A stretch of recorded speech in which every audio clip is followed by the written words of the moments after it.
Hello folks, Fuzzfinger here, thank you for joining me. And before we do anything else in this video, I just want to point out that I think I found the new Time-Lost Proto Drake for Mists of Pandaria. And I'm just trying to come around now so you can see a view of the mob. Presumably it's level 92, which means no one's been able to kill it yet. And, oh, it's just escaping me. There it is, look, you can just see it in the sky there. Alani, or Alani. And as you can see, it's a rare mob. It's got a nice, unique dragon mount design to it. So I'm pretty much 90% sure this is going to be the new Time-Lost Proto Drake. So good luck finding that when the servers hit live. That's probably going to be the only time I actually ever see it. But the main purpose of this video is to give you a quick overview of the new zone that's come out, which is this, the Vale of Eternal Blossoms.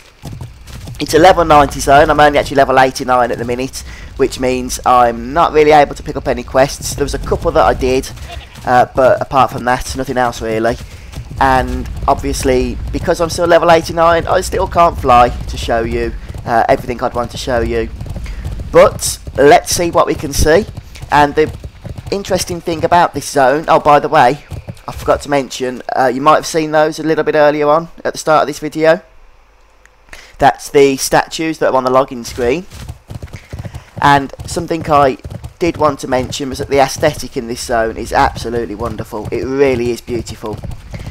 As far as I'm aware, Alliance and Horde get their own little mini faction hubs. Not quite as big as, say, Stormwind or anything like that. But something to keep us occupied while we're in Pandaria. And being a human paladin, I'm going to just run over to the Alliance hub now, which is this here. As you can see, it's not massive, the Shrine of 7 stars. And I think it's something like the Shrine of 2 stars or something for the Horde, but I might have said that wrong. So this is split into different floors or levels, and the ground level, or the first level if you're American, is basically just got a few quests. Obviously I can't do them yet because I'm not the right level. Cloud Serpent, I believe we're going to be able to buy those as mounts as well, which is nice because they look freaking awesome. And anyone who says otherwise is well, wrong, factually wrong. And yep, so this level is basically quests, and there's this dude here which says he's a craftsman, quartermaster, but he's not linked up to any vendor items at the minute, so I'm guessing that is to come. Or maybe you just can't access it until a higher level. So the faction there, Golden Lotus. This is obviously going to be a new faction in the game. I'm not sure if this is purely for the Alliance and the Horde get their own in their own little faction city thing, or if it's just shared and we just get different quests. I'm guessing the latter. And now if we go up here, we can go to reach the next floor, where we have the traditional Flight Master. Regent Vendor, there's the Flight Master, I've already took that. And before we go on and look at any more of this place, I just want to have a peer over this edge, and you can see, just get a better view there, sorry. Oh, it's annoying still not being able to fly. The wonderful palace, which is actually a dungeon, which is around there on the map. And just there, I haven't explored, is the Horde Capital for Pandaria. So we'll go and have a look at the palace in a moment as well. Going through the main entrance, as you can see, the art and the aesthetic I just think is really incredible. Blizzard have really probably done some of the best art I've ever seen in World of Warcraft here. And let's just have a nosy on, see what's over here. This is very, although very Pandaren, no doubt about it. Reminds me a little bit of Ironforge as well, with the lava and the fire and the big statues. So, not much going on in here, a few NPCs chatting. And you have an auction house. Yes, this will be your access to the Pandaren auction house, so that you no longer, as was the case with Wrath of the Lich King back in the day, have to return to Stormwind or Orgrimmar. There we have it. Things are a little bit expensive at the minute. Well, I say expensive, I think prices are just all over the place since how this is beta.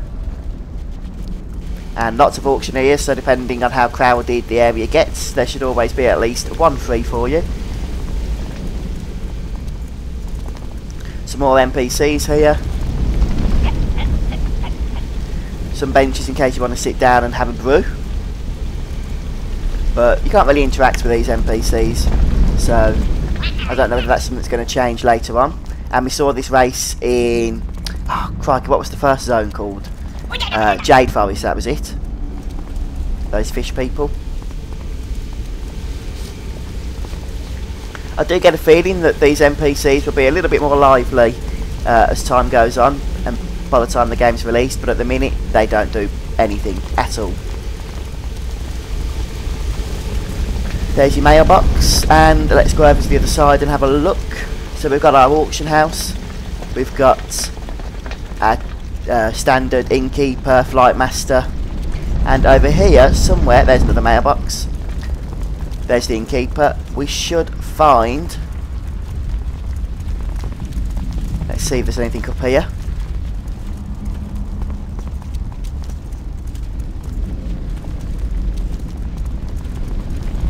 All through here maybe. Armourer. Guessing that will sell some stuff as well. Okay, well I know for a fact there's going to be profession trainers around somewhere. And there's your banker and your guild bank. Arcane reforging, so there will be profession trainers as well. I'm not sure why I haven't been able to find them. Maybe it's not activated yet. But yeah, you've got anything you'd need from while you're leveling in Pandaria here. Anything you can find in your traditional faction cities will be found here, as you've just seen. And as I mentioned, we haven't seen them, but there will be profession trainers as well. So there'll be never any reason to return to Azeroth, I don't think, once you've come to Pandaria, unless you want to go back to one of your older cities for whatever reason.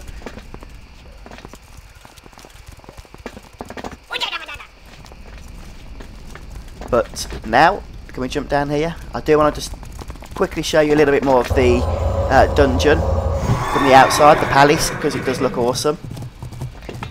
But that's the Shrine of the 7 Stars anyway. As I mentioned, it's not massive, which is a good thing because you don't have to run around or fly around for ages trying to find what you need. Everything's in one place, quite close to each other, which is pretty good. And this path here will take you to the palace. Not much we can do there though at the minute, since we haven't got a group.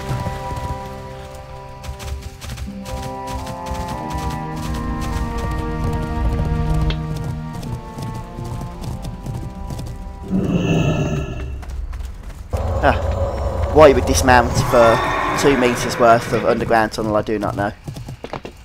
But there we have it, and wow, look at that. Isn't that just incredible? I can pretty much see where Blizzard have been spending most of their time on this expansion, and that would be designing all the art. I don't think there's anything we've seen in Cataclysm that really even comes close to the sort of level of detail that Blizzard have given us here.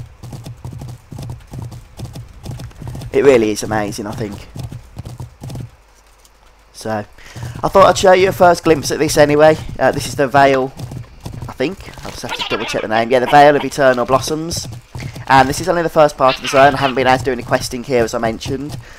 But I hope you've enjoyed this little peek at the level 90 zone in Mists of Pandaria. If you have any questions or comments, please let me know. And thank you very much for joining me. I've been FuzzFinger, and I'll see you next time.